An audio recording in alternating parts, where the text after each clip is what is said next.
आवाज नहीं तो आवाज। السلام عليكم ورحمة الله وبركاته.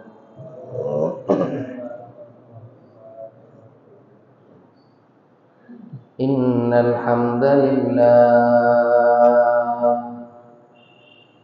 نحمده ونستعينه ونستغفره ونؤمن به ونتوكل عليه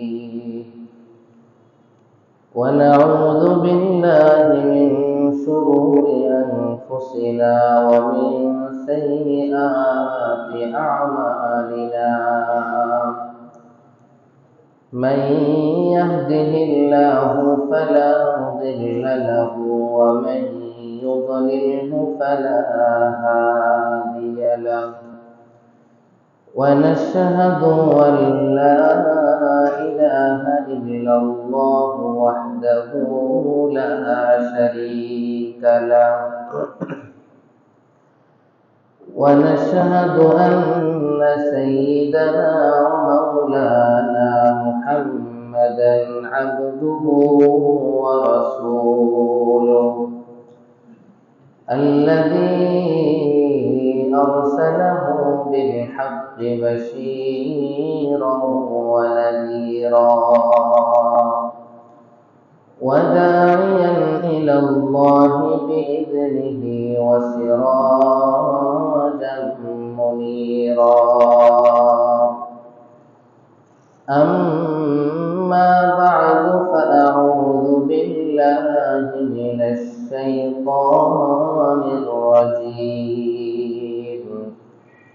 بسم الله الرحمن الرحيم. ولله على الناس حج البيت من استطاع إليه سبيلا ومن كفر فإن الله غني عن العالمين. آمنت بالله صدق الله مولانا العظيم وصدق رسوله النبي الكريم ونحن على ذلك لمن الشاهدين والشاكرين والحمد لله رب العالمين. সকলে মহব্বতের সাথে দরুদ ইব্রাহিম পাঠ করুন। اللهم صل على محمد وعلى آل محمد كما صليت على إبراهيم وعلى آل إبراهيم إنك حميد مجيد. اللهم بارك على محمد وعلى آل محمد كما باركت على إبراهيم وعلى آل إبراهيم إنك حميد مجيد. الحمد لله মহান আল্লাহ রব্বুল আলামিনের দরবারে শুকরিয়া আদায় করি, যিনি আমাদেরকে পবিত্র জুমার দিনে জুমার নামাজ আদায় করার লক্ষ্যে মসজিদে আসার তৌফিক দান করেছেন। সেজন্য সকলেই শুকরিয়া আদায় করি, বলি আলহামদুলিল্লাহ। সম্মানিত হাজিরিন, শাওয়াল মাস থেকেই হজের মাস শুরু হয়ে গেছে, কিন্তু তারপরও বিভিন্ন প্রয়োজনে ইলমি কিছু আলোচনা করেছি, যাতে করে মানুষের মাঝে দ্বীনি ইলমের জজবা পয়দা হয়, দ্বীনি ইলমের মর্যাদা মানুষের অন্তরে গেঁথে যায়, মানুষ যেন সন্তানকে আলেম বানায়, নিজেরাও কিছু ইলম অর্জনের চেষ্টা করে। তো আজকে আমি আপনাদের সামনে হজের আলোচনা শুরু করব ইনশাআল্লাহ। পূর্ণাঙ্গ বাইতুল্লাহ শরীফের ইতিহাস এতগুলো আলোচনা করতে পারবো না, শুধুমাত্র হজ নিয়ে আলোচনা শুরু করে দেব। আল্লাহ রাব্বুল আলামিন তৌফিক দান করুন। সম্মানিত হাজিরিন, বাংলা ভাষায় সাধারণ মানুষকে বোঝানোর লক্ষ্যে হজ কি জিনিস, হজ কাকে বলে। হজ হলো বছরের একটি নির্দিষ্ট সময়ে আল্লাহ রাব্বুল আলামিনের দরবারে পাগলের বেশে হাজিরা দেওয়া। কয়টি কথা বলছি? তিনটি কথা বলেছি। হজ হলো বছরের একটি নির্দিষ্ট সময়ে আল্লাহ রাব্বুল আলামিনের দরবার তথা বাইতুল্লাহ শরীফে পাগলের বেশে হাজির হওয়াকে হজ বলে। হজ করতে গিয়ে হযরত ইব্রাহিম আলাইহিস সালাতু ওয়াস সালামের কর্মকাণ্ডগুলো এবং ইব্রাহিম আলাইহিস সালামের কর্ম পদ্ধতিগুলো সেগুলো সম্পাদন করে হযরত ইব্রাহিম আলাইহিস সালামের সাথে এবং মুহাম্মদ সাল্লাল্লাহু আলাইহি ওয়াসাল্লামের সাথে সম্পর্ক স্থাপন করা। এর পাশাপাশি আমি হজের কর্মকাণ্ডগুলো এমনভাবে পালন করব যার দ্বারা হযরত ইব্রাহিম আলাইহিস সালামের জজবা, এটাকে ইব্রাহিমী জজবা বলে, ইব্রাহিমী জজবা যতটুকু সম্ভব ইব্রাহিমী জজবার সঙ্গে আমি নিজেকে রঙিন বানাবো। কথা কি বোঝা আসছে? তাহলে হজের কর্মকাণ্ডগুলো হযরত ইব্রাহিম আলাইহিস সালামের কর্মকাণ্ড। কোন পদ্ধতিতে? ইব্রাহিম আলাইহিস সালামের কর্ম পদ্ধতিতে। এভাবে আমল করার দ্বারা ইব্রাহিম আলাইহিস সালামের সাথেও সম্পর্ক স্থাপন হয়, হযরত মুহাম্মদ সাল্লাল্লাহু আলাইহি ওয়াসাল্লামের সাথেও সম্পর্ক স্থাপন হয়। ইব্রাহিমী জজবা আল্লাহ তাআলা যার দ্বারা যতটুকু সম্ভব এটা যদি প্রকাশ করতে পারি তাহলে আমি কিছুটা ইব্রাহিম আলাইহিস সালামের রঙে রঙিন হতে পারব। এটাই হলো হজের শুরু থেকে শেষ। এখন আসি আল্লাহ রাব্বুল আলামিনের দরবারে হাজির হওয়া। এটা কিভাবে হাজির হব? আল্লাহ রাব্বুল আলামিনের দুইটা শান আছে। কয়টি শান? দুইটি শান আছে। আল্লাহর মেজাজের দুইটা শান আছে। আল্লাহর মেজাজের কয়টা শান? দুইটি। একটি শানে জালালিয়াত, আল্লাহর গরম শান, রাগী শান। আর একটি হলো শানে জামালিয়াত, আল্লাহর রহম এবং দয়া, আল্লাহর মহব্বতের শান। আমি আল্লাহ রাব্বুল আলামিনের দরবারে, আল্লাহ যেমন রাগী, সে রাগ হওয়ার কারণে রাগী মানুষের সামনে যেভাবে যায় সেভাবে যাব, নাকি দয়ালু আল্লাহ, মেহেরবান আল্লাহ, এই মেজাজকে লক্ষ্য রেখে আমি আল্লাহর সামনে সেভাবে উপস্থিত হব? কোনভাবে? এটি একটি ব্যাখ্যার মাধ্যমে আমরা আলোচনা করতে পারি। আল্লাহ রাব্বুল আলামিনের যে শানে জালালিয়াত, গরম শান, রাগী শান, এই শানের তাকাজা কি? এই শানের চাহিদা কি? এই শানের চাহিদা হলো সারা পৃথিবীর সকল মানুষ আল্লাহর গোলাম, তারা আল্লাহর প্রতি মুখাপেক্ষী, আল্লাহর সামনে নিজের ইজ্জ, নিজের অক্ষমতা এটি প্রকাশ করে আল্লাহ রাব্বুল আলামিনের সামনে ফকিরানা বেশে তার সামনে উপস্থিত হবে যে আমার কোনো কৃতিত্ব নাই, আমি একমাত্র যার কথায় চলবো তিনি হলেন আল্লাহ। আল্লাহ রাব্বুল আলামিনের যদি শানে জালালিয়াত এবং আহকামুল হাকিমিন, সমগ্র বিচারকদের বিচারক, শাহেন শাহে কুল, তিনি সমস্ত মাখলুকাতের বাদশাহ, সকল মাখলুকাতের তিনি মালিক, সকল মাখলুকাতের তিনি বিচারক, এবং আল্লাহ রাব্বুল আলামিন তিনি আহকামুল হাকিমিন। তার সামনে যেভাবে উপস্থিত হতে হবে সেখানে আমি কিছুই না, আমি নগণ্য বান্দা। আল্লাহ রাব্বুল আলামিনের এই শানে জালালিয়াতের তাকাজায় আমরা দুইটি কাজ করি। কয়টি কাজ? দুইটি কাজ করি। একটি হলো আমরা নামাজে আসি, আরেকটি হলো আমরা যাকাত প্রদান করি। আমি কি বোঝাতে পারছি? ফ্যানটা বন্ধ করেন না।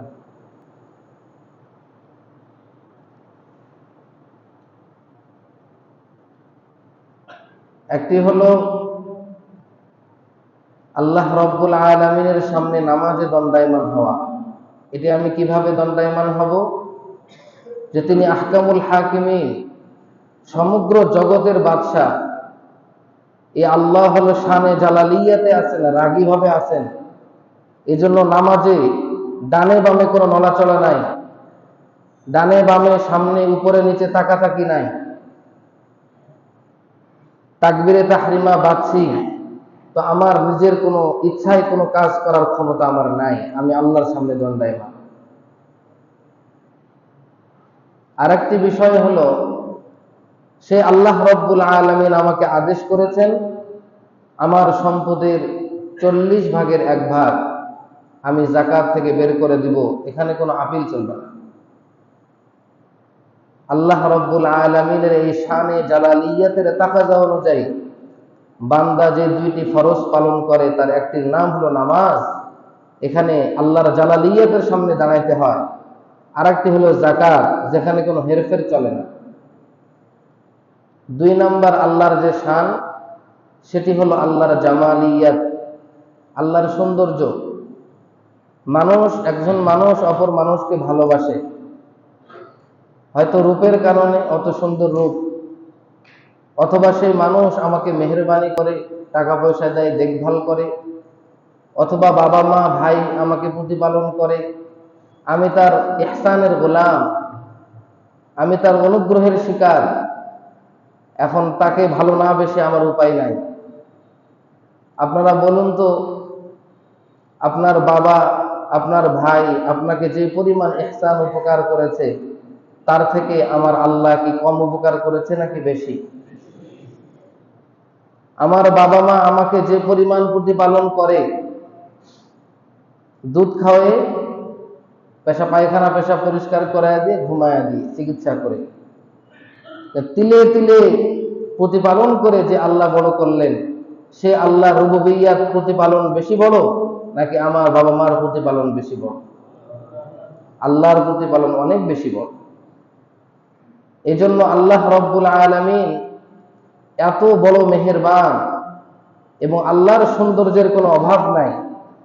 জান্নাতে যত নিয়ামত বান্দা পাক না কেন, আল্লাহ রব্বুল আলামিনের দিদার, আল্লাহর দর্শন, আল্লাহকে দেখার মতো সুন্দর জান্নাতে কোনো নিয়ামতই নাই। অতএব একটি বান্দার কাছ থেকে ভালোবাসা পাওয়ার শুধু উপযুক্তই নয়, বরং আল্লাহ রব্বুল আলামিন একজন বান্দার পক্ষ থেকে পূর্ণাঙ্গ রূপে হাকিকি মাহবুব হিসাবে, পূর্ণাঙ্গ ভালোবাসার উপযুক্ত সত্তা হিসাবে একটি মানুষের পরিপূর্ণ ভালোবাসা পাওয়ার অধিকারী উপযুক্ত একমাত্র আল্লাহ। এটি হলো আল্লাহর শানে জামালিয়াত।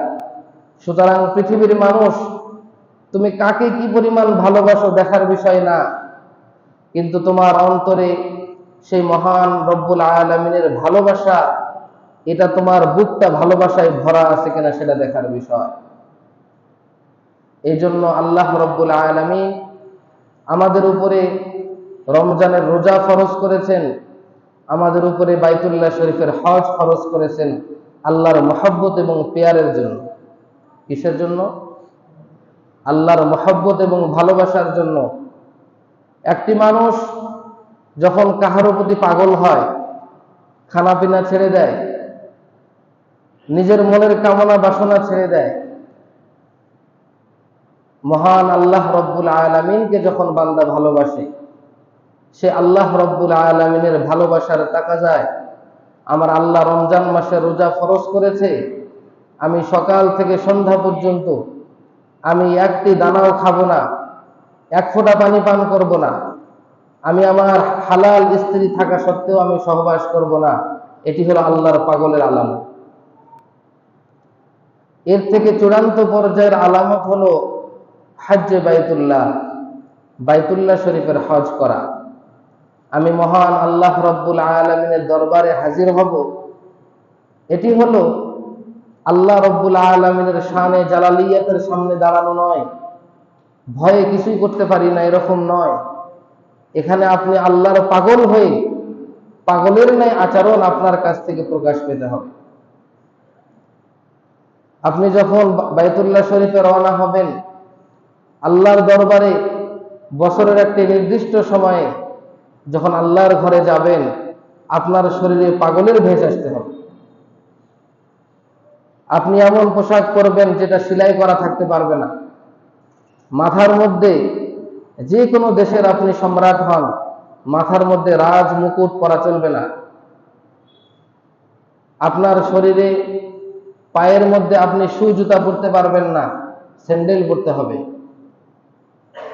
বাইচান্স যদি জুতা না থাকে, তাহলে কিতাবের মধ্যে এসেছে চামড়ার মোজা পরবে, টাকনুর নিচ থেকে কেটে দিবে।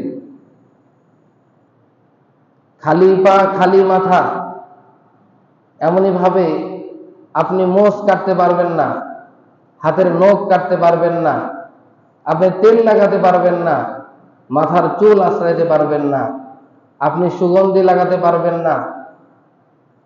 অসংখ্য হালাল জিনিস হারাম। আপনি যখন সুদীর্ঘ পর সপ্তাহ কিংবা মাসের পর মাস, হাজারকে হাজার মাইল পাড়ি দিয়ে আল্লাহর দরবারে যাবেন, আপনার মাথা চুল ময়লা, কাপড় ময়লা, আপনি দূর দূরান্ত থেকে সফর করে এসেছেন, এই যে পরিস্থিতি, এটি হলো আল্লাহর পাগলের ভ্যাস। কিসের ভ্যাস? হজ এটাকেই বলে।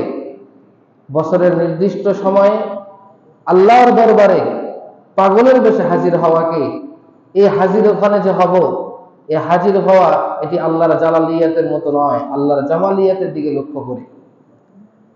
পাগল বেশে সেখানে যাবে, কোনো নিয়ম নীতি ফলো করার দরকার নাই। সেখানে গিয়ে আল্লাহর ঘরকে চুম্বন করবে, হাজরে আসওয়াদকে চুমা খাবে, আল্লাহর ঘরের চৌকাঠকে ধরে কানবে, আল্লাহর ঘরের দেওয়ালকে চুম্বন করবে, আল্লাহর ঘরের চতুর্পাশে পাগলের মতো দৌড়াবে, মুলতাজামকে পাকড়ায় ধরবে, সাফা মারওয়ায় দৌড় দিবে, মক্কার বাহিরে মিনা, মুজদালিফা, আরাফা, চাটিয়াল ময়দানে পড়ে থাকবে। এটার নাম হলো হজ। এই আল্লাহর পাগল, আল্লাহর প্রেমিক, এটার খেলা হলো হজ। আমি আপনাদেরকে বোঝাতে পেরেছি?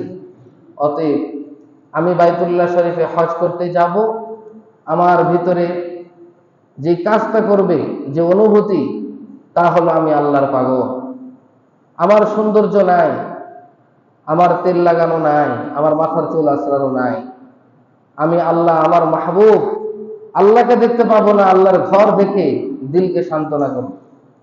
এভাবে আমি আল্লাহ রব্বুল আলামিনের ঘর বাইতুল্লাহ শরীফে হজ করতে যাব। এই হজটি ইসলামের হিজরতের পরে নবম হিজরিতে নবীজি সাল্লাল্লাহু আলাইহি ওয়াসাল্লাম যখন হিজরত করে মদিনাতে গিয়েছেন, এই হিজরতের নবম বছরে হজ ফরজ হয়েছে। এরপরে নবীজি আর বেশি দিন বাঁচেন নাই। পরের বছরই 3 মাস পরেই নবীজি সাল্লাল্লাহু আলাইহি ওয়াসাল্লাম অনেক সংখ্যক মানুষকে নিয়ে নবীজি হজ পালন করেছেন। শুধু হজ ফরজ হয়ে শেষ হয় নাই, আমার নবীজি তিনিও আল্লাহর পাগল ছিলেন, তিনিও হজ করে আমাদেরকে দেখিয়ে দিয়েছেন, তিনি হজ করেছেন। নবীজি সাল্লাল্লাহু আলাইহি ওয়াসাল্লাম যে হজটি করেছেন, সেই হজটিকে ইসলামের শরীয়তে বলা হয় হাজ্জাতুল বিদা, মানে বিদায় হজ। কি হজ? বিদায় হজ। নবীজি সাল্লাল্লাহু আলাইহি ওয়াসাল্লাম বিদায় হজের দিন, আরাফার দিন, কুরআনুল কারীমের একটি আয়াত নাজিল হয়েছিল। পবিত্র কুরআনুল কারীমের একটি আয়াত নাজিল হয়েছিল। আয়াতটা কি? আল-ইয়াউমা আকমালতু লাকুম দীনাকুম ওয়া আতমামতু আলাইকুম নি'মাতি ওয়া রাদিতু লাকুমুল ইসলাম দীনা। আল্লাহ রাব্বুল আলামিন বলেন, হে দুনিয়াবাসী, আজকে তোমাদের জন্য তোমাদের এই দিনকে আমি পূর্ণাঙ্গ করে দিলাম। ওয়া আতমামতু আলাইকুম নি'মাতি, এবং তোমাদের প্রতি আমার নিয়ামতকে আমি পরিপূর্ণ করে দিলাম। ওয়ারাদিতু লাকুমুল ইসলাম দীনা, এবং তোমাদের জন্য দিন ইসলামকে দিন হিসাবে আমি সন্তুষ্ট হয়ে গেলাম। অর্থাৎ তোমরা যে দিনটা পালন করবে, যে শরীয়তের উপরে চলবে, সেই শরীয়তটা হবে ইসলাম। এই আয়াতটি নাজিল হয়। এই আয়াতটি নাজিল হওয়া সম্পর্কে জনৈক ইহুদি পণ্ডিত, ইহুদিদের একজন বড় পণ্ডিত হযরত ওমর রাদিয়াল্লাহু তাআলা আনহুকে বলেছিলেন, ওমর, তোমাদের ধর্মে যে আয়াত নাজিল হয়েছে একটি আয়াত, ওই একটি আয়াত যদি আমাদের ধর্মে নাজিল হতো, ইহুদি ধর্মে, তাহলে আমরা সেই দিনটাকে ঈদের দিন হিসাবে পালন করতাম। কথাটা কি বুঝে আসছে? আমরা যে দিনটা ফলো করি, এই দিনটা কি পূর্ণাঙ্গ না অপরিপূর্ণ? কিয়ামত পর্যন্ত যে কোনো ভাবে, যে কোনো পদ্ধতিতে, যে কোনো যুগ আসুক না কেন, সেই যুগেই এই ইসলাম পূর্ণাঙ্গ উপযুক্ত, এর মধ্যে কোনো সন্দেহ নাই। এরকম পরিপূর্ণ একটা দিন, যা কিয়ামত পর্যন্ত হাজার হাজার হাজার বছর পরও যদি কিয়ামত হয়, তারপরেও এই দিন ইসলামটা পরিপূর্ণ উপযুক্ত হিসাবে থাকবে, এরকম কোনো দিন আমাদের পূর্বে যায় না। এজন্য ইহুদি পণ্ডিত বলেছিল, হে ওমর, তোমাদের কোরআনুল কারীমে একটি আয়াত নাজিল হয়েছে, সেই আয়াতটা যদি আমাদের ধর্মে নাজিল হতো, আমরা সেই দিনটাকে ঈদের দিন হিসাবে পালন করতাম। হযরত ওমর রাদিয়াল্লাহু তাআলা আনহু বললেন, সেই আয়াতটা কোন আয়াত? ইহুদি পণ্ডিত বলল, আল ইয়াউমা আকমালতু লাকুম দীনাকুম ওয়া আতমামতু আলাইকুম নি'মাতি ওয়া রাদিতু লাকুমুল ইসলাম দীনা, যে আজকের দিনে আমি তোমাদের এই দিনকে পরিপূর্ণ করে দিলাম, আমার নিয়ামত তোমাদের উপরে পূর্ণাঙ্গ করে দিলাম, এবং তোমাদের জন্য ইসলামকে দিন হিসাবে আমি পছন্দ করলাম। এই আয়াত। হযরত ওমর রাদিয়াল্লাহু তাআলা আনহু বলেন, এই আয়াতটা কখন নাজিল হয়েছে, এই আয়াতটা কোন দিন নাজিল হয়েছে, কিভাবে নাজিল হয়েছে, এর সম্পূর্ণ আমার চোখের সামনে ছিল, আমি খুব ভালোভাবে জানি। এই আয়াতটা যেদিন নাজিল হয়েছে, সেদিন আমাদের ডবল ঈদের দিন ছিল। হযরত ওমর কি বলেন? এই আয়াতটা যেদিন নাজিল হয়েছে, সেদিন আমাদের ডবল ঈদের দিন ছিল। একটি হলো ইয়াউমুল আরাফা, আরাফার দিন, ওটা হলো হজের দিন, ওটাই হলো কুরবানির ঈদের দিন। আর একটি হলো সেই দিনটা ছিল জুমার দিন, শুক্রবারের দিন। অতএব আমাদেরকে ঈদ পালন করতে হবে না, আরাফার দিনে এমনি ঈদ পালন হয়, এবং সেই দিনটা ছিল শুক্রবারের দিন। এই আয়াতে এমন কি লুকায়িত আছে, যার কারণে ইহুদি পণ্ডিত বলতে বাধ্য হলো যে এই আয়াত যদি আমাদের শরীয়তে নাজিল হতো, আমরা সেই দিনটাকে ঈদের দিন হিসেবে পালন করতাম। তার কারণ আমি বলেই ফেললাম যে ইহুদি ধর্মকে আল্লাহ তাআলা পূর্ণাঙ্গ রূপ দেন নাই, আমাদের ইসলামকে আল্লাহ তাআলা পূর্ণাঙ্গ রূপ দিয়েছেন, এটাই হলো মূল কারণ। তবে এর মধ্যে আরো কথা আছে। আল্লাহ রাব্বুল আলামিন এই আয়াতটি কখন নাজিল করেছেন? বিদায় হজের মধ্যে, বিদায় হজের দিন, আরাফার দিন। কখন নাজিল করেছেন? আসরের পর। কোন সময়? যখন নবীজি উটনির পিঠে সওয়ার ছিলেন, আরোহণ করতেছিলেন। সে সময় হঠাৎ করে দেখা গেল উটনি বসে গেল, উটনি তার গলা মাটির সঙ্গে লেগে দিয়েছে। আম্মা জান আয়েশা বলেন যে নবীজি যখনই উটের পিঠে থাকতেন, আর সেই সময় যদি কোরআন নাজিল হতো, তো এর এত ভারত্ব, কোরআনুল কারীমের এত ভার, এত ওজন, যার কারণে উটনি সহ্য করতে পারতো না, উটনি মাটিতে বসে গিয়ে গলা মাটির সঙ্গে লেগে দেয়। যার কারণে দেখা গেল নবীজি উটের পিঠে ছিলেন, উটও মাটিতে বসে তার গলা মাটিতে লাগায় দিয়েছে। এই আয়াতটি আরাফার দিন নাজিল হওয়ার কারণটা কি? উলামায়ে কেরামগণ লিখেছেন, এটাই একটি কারণ যে হজের মৌসুমে আরাফার দিনে এই আয়াতটি নাজিল হওয়া মানে হজ হলো ইসলামের একটি পরিপূরক রোকন। কি রোকন? পরিপূরক রোকন। অর্থাৎ আমরা নামাজ পড়ি, রোজা রাখি, যাকাত প্রদান করি। একটি মানুষ যখন আল্লাহর এই বিধান মতো চলার পরে কাঙ্ক্ষিত পর্যায়ে গিয়ে যখন সে বাইতুল্লাহ শরীফে হজ করতে যায়, তাহলে সে যেন ইসলামকে পূর্ণাঙ্গ করে দেয়। এই জন্য হজকে মুহাদ্দিসিনগণ বলেছেন হজ হলো ইসলামের তাকমিলি রকন। কি রকন? হজের তাকমিলি রকন। হজ হলো ইসলামের তাকমিলি রকন। যে ব্যক্তি হজ করলো, সে ইসলামের রকনকে পূর্ণাঙ্গ করলো, সে পরিপূর্ণ মুসলমান হয়ে গেল। এটি ছোটখাটো বিষয় নয়, এটি অনেক বড় বিষয়। যদি ওজন দেওয়া হয়, এই কথার ভারত্ব অনেক বেশি, যে একটি মানুষ তার ইসলামকে পরিপূর্ণ করল। ইয়া আইয়ুহাল্লাযীনা আমানু দুখুলু ফিস-সিলমি কাফফা। আল্লাহ রাব্বুল আলামিন ইসলামের মধ্যে পূর্ণাঙ্গ রূপে প্রবেশ করতে বলেছেন। আমি তো হজ করেছি, ইসলামকে পরিপূর্ণ করেছি। কত বড় কথা! এজন্য আমরা যারা এখানে আসি, হজ করেছি, আমরা সকলেই দিল থেকে বলি আলহামদুলিল্লাহ।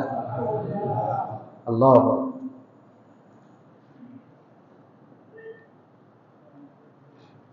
اليوم أكملت لكم دينكم وأتممت عليكم نعمتي ورضيت لكم الإسلام دينا وأتممت عليكم نعمتي। আমি তোমাদের উপর আমার নিয়ামতকে পরিপূর্ণ করে দিলাম। মানে তার মানে উলামায়ে কেরামগণ কিতাবে লিখেছেন, যখন একটা মানুষ হজ করে ফেলল, হজ তার সমস্ত আদব শর্তগুলোকে লক্ষ্য রেখে সে ব্যক্তির যদি হজ্জে মাবরুর নসিব হলো, হজ্জে মাবরুর যদি তার নসিব হয়, তাহলে কিতাবের মধ্যে এসেছে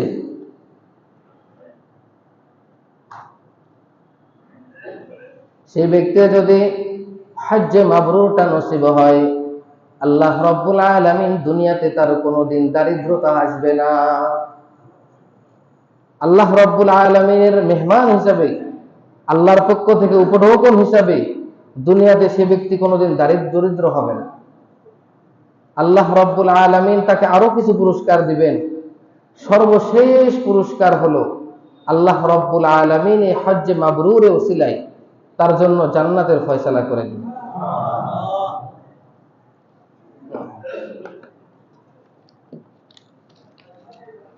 قال الله تبارك وتعالى ولله على الناس حج البيت من استطاع إليه سبيلا। আল্লাহ রাব্বুল আলামিন বলেন ওয়ালিল্লাহি আলান নাস, আল্লাহ রাব্বুল আলামিনের সন্তুষ্টির জন্য মানুষের উপরে হিজ্জুল বাইতি, বাইতুল্লাহ শরীফের হজকে ফরজ করা হয়েছে। কার জন্য? মান ইসতাতা ইলাইহি সাবিলা। যে ব্যক্তি বাইতুল্লাহ শরীফ যাওয়ার মতো সক্ষমতা রাখে, আল্লাহ তাআলা যাকে সেই পরিমাণ সক্ষমতা অর্থ সম্পদ দান করেছেন, সেই ব্যক্তির উপরে, এরকম সকল মানুষের উপরে, এরকম নারী পুরুষ সকলের উপরে, যে কোনো রাষ্ট্রের মানুষের উপরে হোক না কেন, আল্লাহর সন্তুষ্টির জন্য তার উপর হজকে ফরজ করা হয়েছে। ওয়ালিল্লাহি আলান নাসি হিজ্জুল বাইতি মান ইসতাতা ইলাইহি সাবিলা। যে ব্যক্তি বাইতুল্লাহ শরীফ যাইতে সক্ষম, তার উপর হজ ফরজ। যে বাইতুল্লাহ শরীফ যেতে সক্ষম নয়, তার উপর হজ ফরজ নয়। তবে যদি সে করে, কোনো আপত্তি নাই। দিলে তো জজবা থাকতে পারে, আল্লাহর পাগল তো হতেই পারে। হজ ফরজ হয়নি বিধায় হজ করবে না, কুরবানি ফরজ ওয়াজিব না এই জন্য কুরবানি করবে না। না, আল্লাহর হুকুম আসছে আমি করব, আমার উপর ওয়াজিব হোক বা না হোক, ফরজ হোক বা না হোক। অতএব কোনো আমল করতে কোনো বাধা নাই, কোনো আমল করতে বাধা নেই। عن عبد الله بن عمر رضي الله تعالى عنه قال جاء رجل إلى النبي صلى الله عليه وسلم فقال ما يوجب الحج يا رسول الله فقال الزاد والراحلة হযরত আব্দুল্লাহ ইবনে উমর রাদিয়াল্লাহু তাআলা আনহু থেকে বর্ণিত আছে, তিনি বলেন একজন ব্যক্তি নবীজির দরবারে আসলেন, এসে নবীজিকে বললেন ইয়া রাসূলুল্লাহ মা ইউজিবুল হাজ্জা, কোন জিনিসটা হজকে ওয়াজিব করে, হজকে ফরজ করে, অর্থাৎ কোন জিনিসটা হইলে একটা মানুষের উপর হজ ফরজ হয়। নবীজি সাল্লাল্লাহু আলাইহি ওয়াসাল্লাম দুইটি জিনিসের নাম বললেন, একটি হলো আযযাদু আর একটি হলো ওয়াররাহিলা। একটি হলো পাথেয় খাবার খানাপিনা, আর একটি হলো বাহন। একটি হলো খানাপিনা আর একটি হলো বাহন। তার মানে কি? তার মানে হলো আমি যেদিন থেকে হজে যাব, হজ থেকে ফেরত আসা পর্যন্ত যে কয়দিন আছে, এই কয়দিনের খাবার সামগ্রী যদি আমি ব্যবস্থা করতে পারি এবং মক্কা শরীফ যাওয়া এবং আসার বাহন আমার থাকে, সে বাহন ঘোড়া হোক, উট হোক, পানি জাহাজ হোক, সে বাহন প্লেন হোক, বিমান হোক বা পায়ে হেঁটে হোক, যদি একটি মানুষের কাছে খাবারের ব্যবস্থা থাকে, যাওয়া আসার সক্ষমতা থাকে, এই দুইটা জিনিস যদি থাকে, এই দুইটা জিনিস তার উপর হজ ফরজ করে দেয়। কথা ক্লিয়ার? উলামায়ে কেরামগণ বলেছেন যাওয়া আসার খরচ এটা তো বুঝলাম, কিন্তু খানা পিনাটা তো বুঝলাম না। এটা কি তার খানা পিনা নাকি তার পরিবারের খানা পিনা? উলামায়ে কেরামগণ বলেছেন তার খানা পিনাও সংগ্রহ করবে, তার পরিবারকে রেখে গেল বাড়িতে, তার পরিবারের জন্য খানা পিনার ব্যবস্থা করে দিবে। যতদিন পর্যন্ত হজ থেকে ফেরত না আসছে, এতদিনের খাবার নিজেরটাও ব্যবস্থা করে নিয়ে যাবে, পরিবারকেও ততদিনের খাবারের টাকা পয়সা দিয়ে চলে যাবে। এই দুইটা জিনিস যদি থাকে তাহলে তার উপর হজ ফরজ। এখন আমরা দেখি, আমাদের যদি একটা আমাদের উপার্জনের স্থান থাকে, যে এই দোকান থেকে আমি উপার্জন করি, একটাই যদি থাকে, তাহলে এখানেই আপনি বুঝুন সারা বছর প্রত্যেক মাসে আপনার কত টাকা মাসিক খরচ, বাকি কত টাকা উদ্বৃত্ত থাকে, সেই টাকাটা আপনি একটু জমান। সেই টাকাটা কয়েক বছর জমাইলে যদি আপনার সেই পরিমাণ টাকা হয় যে আমি এটা দিয়ে হজ করতে পারবো, আপনার উপর হজ ফরজ। উলামায়ে কেরামগণ লিখেছেন একটা মানুষের সম্পত্তি আছে মনে করেন 50 শতক, 30 শতকের যে ধান হয়, ক্ষেত হয়, ফসল হয়, এটা দিয়ে তার চলে, বছর যায় বা 6 মাস যায়। বাকি 20 শতক জমির ফসল, সেটা যদি জমা করে সে যদি হজ করতে পারে করবে, অথবা এই 20 শতক জমিকে বিক্রি করার কথাও আসছে। 30 শতক জমির ফসল দিয়ে আমি চলতে পারি, অতিরিক্ত 20 শতক জমি বিক্রি করে যদি হজ করতে পারে তাহলে তার উপর হজ ফরজ।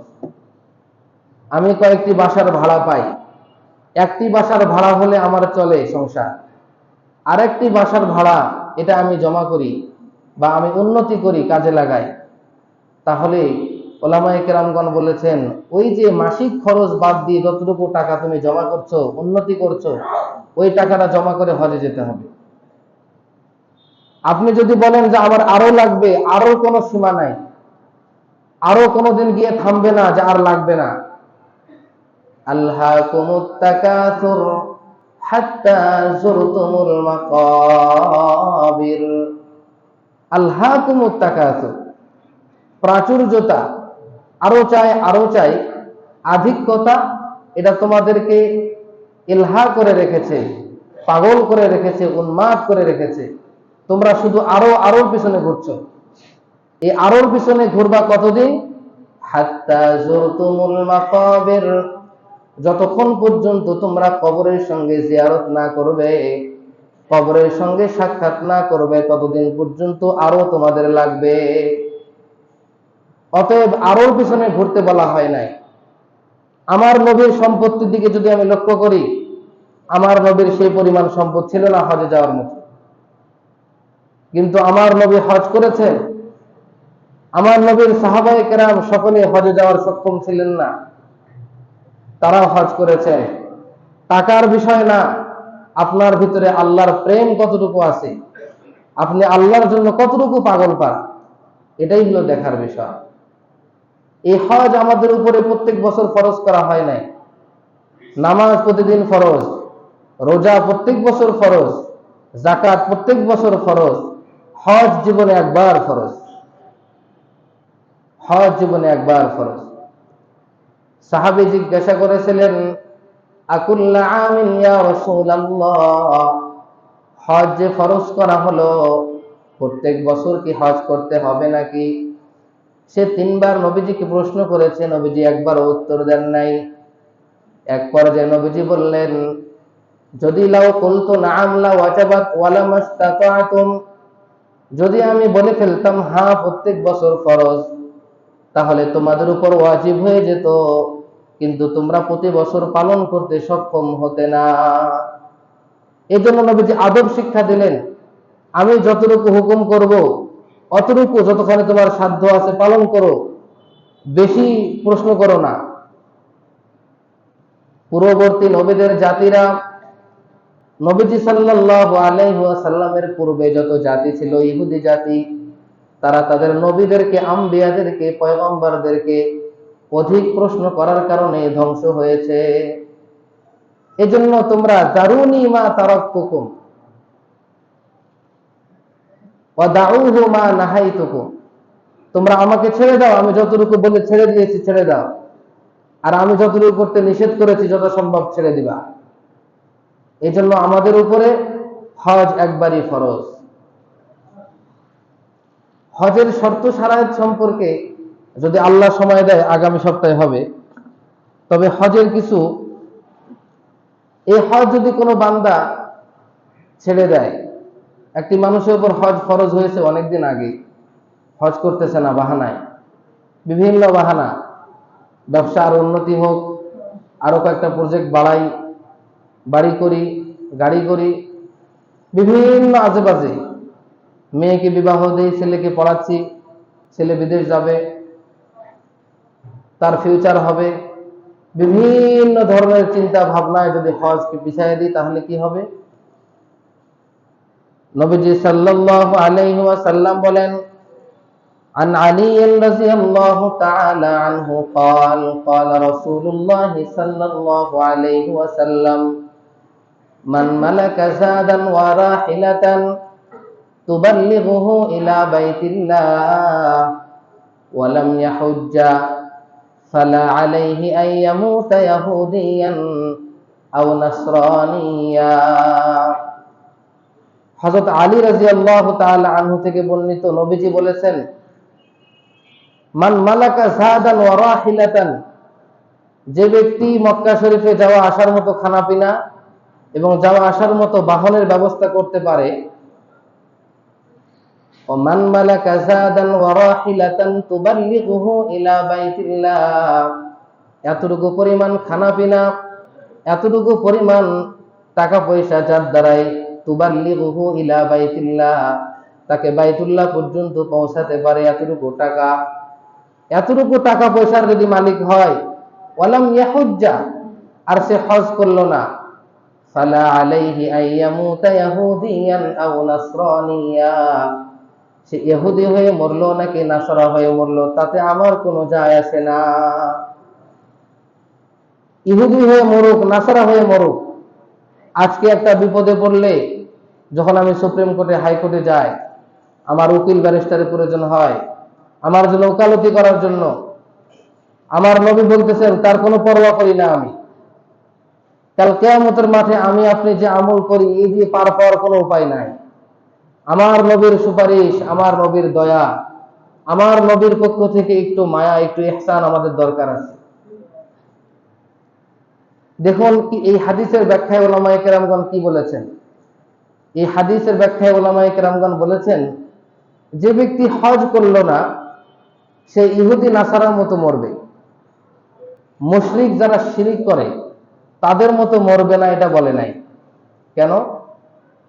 আরবের যারা মুশরিক ছিল, মূর্তি পূজা করত, শিরিক করত, তারা পর্যন্ত হজ করত। মক্কা শরীফে আমার নবী যখন জন্ম হয়েছিল, আবির্ভূত হয়েছিলেন, নবীজি নিজেও দেখেছেন এই কাবা শরীফ উলঙ্গ হয়ে মুশরিকরা পূজা করছে। কাবা শরীফের ভিতরে 360টি মূর্তি ছিল। তার মানে মুশরিকরাও বাইতুল্লাহ শরীফের তওয়াফ করত, মুশরিকরাও হজ করত। আমি কোন দুর্ভাগা, আমাকে আল্লাহ টাকা দিয়েছে, অর্থ সম্পদ দিয়েছে, সক্ষমতা দিয়েছে, আমি এখনো হজ করতে পারি নাই। ফালা আলাইহি ইন শাআ আন ইয়ামুতা ইয়াহুদিয়ান আও নাসরানিয়া, সে ইহুদি হয়ে মারা যাক কিংবা নাসরা হয়ে মারা যাক, তাতে আমার কোনো পরোয়া নাই, আমি সেটার কোনো পরোয়া করি না। এখন কথা হলো, মুশরিকরা কি করত? হজ করত। পক্ষান্তরে আল্লাহ রাব্বুল আলামিন কুরআনুল কারীমের অন্য জায়গায় বলেছেন, আকিমুস সালাতা ওয়া লা তাকুনু মিনাল মুশরিকিন, তোমরা নামাজ কায়েম করো, মুশরিকদের মতো হয়ো না। ওয়া লা তাকুনু মিনাল মুশরিকিন, মুশরিক হয়ো না। নামাজ কায়েম করো, মুশরিক হয়ো না। হজ না করলে ইহুদি নাসারা হচ্ছে, আর নামাজ না পড়লে মুশরিক হচ্ছে। কথাটা বুঝে নেবে।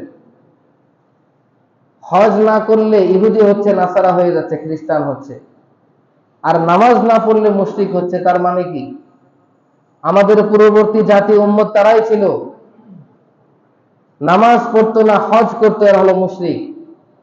এই জন্য আল্লাহ তাআলা কোরআনে বলেছেন, আকিমুস সালাহ ওয়া লা তাকুনু মিনাল মুশরিকিন, সালাত কায়েম করো, মুশরিকদের অন্তর্ভুক্ত হয়ো না। তার মানে মুশরিকদের মধ্যে যে খারাপ গুণ, বেনামাজি হওয়া, ওটা তোমার ভিতরে যেন না আসে।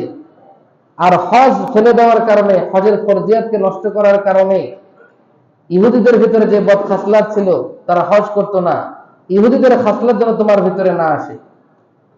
আমাদেরকে একটা আদর্শ জাতি, আমাদেরকে একটা আল্লাহ তাআলার উত্তম বান্দা আল্লাহ বানাতে চায়। কথা কি বুঝে আসছে? সময় আছে না?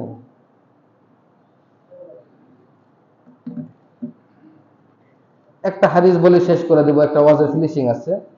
হযরত আবু হুরায়রা রাদিয়াল্লাহু তাআলা আনহু থেকে বর্ণিত, নবীজি সাল্লাল্লাহু আলাইহি ওয়াসাল্লাম বলেছেন, মান হাজ্জা ওয়া লাম ইয়াফসুক রাজাআ কায়াউমিন ওয়ালাদাতহু উম্মুহু। কোরআনুল কারীমেও আছে এমনটি, এই সমস্ত শব্দ দিয়ে, মান হাজ্জা লিল্লাহ ফালাম ইয়ারফুস ওয়া লাম ইয়াফসুক রাজাআ কায়াউমিন ওয়ালাদাতহু উম্মুহু। জীবনে কত পাপ করলাম না, কত চগলখড়ি করলাম, কত গীবত করলাম, কত কথা লাগাইলাম, কত মানুষের সম্পদ আত্মসাৎ করলাম, কত আল্লাহর অবাধ্যতা করলাম। এই গুনাহগুলো তো মাফ করার দরকার আছে, নাকি দরকার নাই? এই গুনাহগুলো মাফ করার দরকার আছে। আদব শর্তের রিআয়াত করে, হজের আদবগুলো ঠিক রেখে, কোনো ব্যক্তি যদি গুনাহের কথা না বলে, গুনাহের প্রতি দৃষ্টি না দিয়ে, মানুষের সঙ্গে সদ্ব্যবহার করে, সুন্দর শর্ত শারায়েতকে লক্ষ্য করে যে হজটা করতে পারে, নবীজি বলেছেন সে ব্যক্তি হজ থেকে এমন ভাবে ফিরে আসে কেমন জানি তার মা আজকে তাকে প্রসব করেছে। তাহলে নবমৌলুদ বাচ্চা যে আজকে নতুন আবির্ভাব হয়েছে, আজকেই ভূমিষ্ঠ হয়েছে, এই ভূমিষ্ঠ বাচ্চা, আজকেই ভূমিষ্ঠ বাচ্চা, সদ্য ভূমিষ্ঠ বাচ্চার ন্যায় সে ব্যক্তি নিষ্পাপ হয়ে আল্লাহর ঘর থেকে ফিরে আসতে পারে। এই জন্য আল্লাহ রাব্বুল আলামিন আমাদেরকে হজ কি জিনিস, হজের তাৎপর্য বুঝে, হজের ফজিলত বুঝে, হজের শর্ত শারায়েতকে লক্ষ্য করে আল্লাহ তাআলা হজ করার তৌফিক দান করুন। ওয়া মা তাওফীকি ইল্লা বিল্লাহ। আমরা যারা সুন্নত পড়ি নাই, সুন্নত পড়ি।